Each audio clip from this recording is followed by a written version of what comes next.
আসসালামু আলাইকুম। দেখুন বন্ধুরা, আমার অস্ট্রেলিয়ান আনার গাছটা কিছুদিন আগে একটু খাবার দিয়েছিলাম, সামান্য কিছু পটাশ, বোরন, অ্যাপসম সল্ট আর হচ্ছে জিঙ্ক,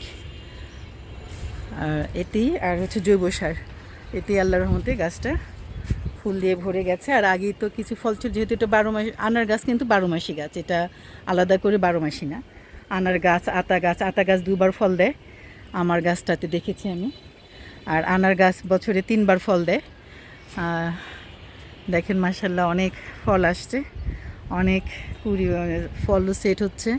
আর পুরনো ফলগুলোও ওই যে ভিতরে আছে, এগুলো একটু বেঁধে দিলে না তো সবগুলোই পাখির পেটে যাবে। পাখিদের জন্য দুটো একটা রেখে বাকি সবগুলো একটু বেঁধে দিতে পারলে ভালো হতো, যদিও আমি বেঁধে দিতে কখনোই পারি না। পাখিরাও খায়, আমিও খাই। মাশাল্লাহ, আনার গাছে অ্যাপসম সল্টটা লাগে, কারণ হচ্ছে অ্যাপসম সল্টটা ওই যে পাতা হলুদ হয়ে গেলে ওর মানে সবুজ করে, এবং আর হচ্ছে গাছের মাটিতে জৈব সার বা কিচেন কম্পোস্টই, ওগুলো যেহেতু আমরা কম্পোস্টই বেশি ব্যবহার করি, আমাদের মাটিতে কিন্তু সবার মাটিতেই নেমাটো হয়।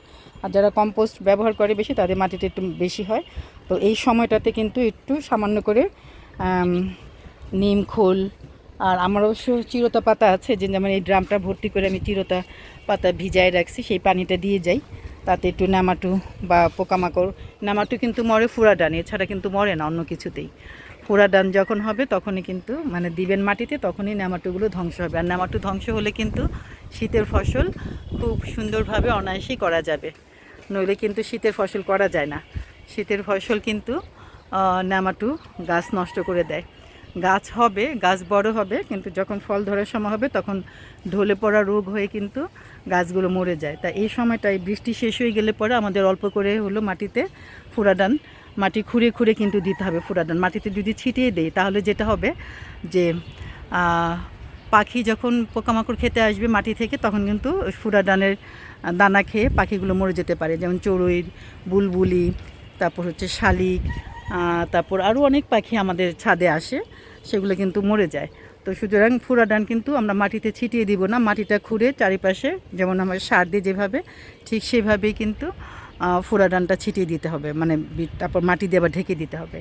অতি পানি পেয়ে পেয়ে পুরো মাটিতে তারা ছড়িয়ে যাবে, এবং মাটির যে কৃমি, যেটা নেমাটো, সেটা মারা যাবে।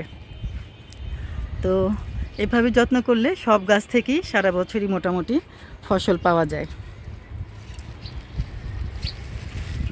বন্ধুরা, আমার বাগানের ভিডিও যদি আপনাদের ভালো লাগে তাহলে লাইক, কমেন্ট এবং সাবস্ক্রাইব করে পাশে থাকবেন।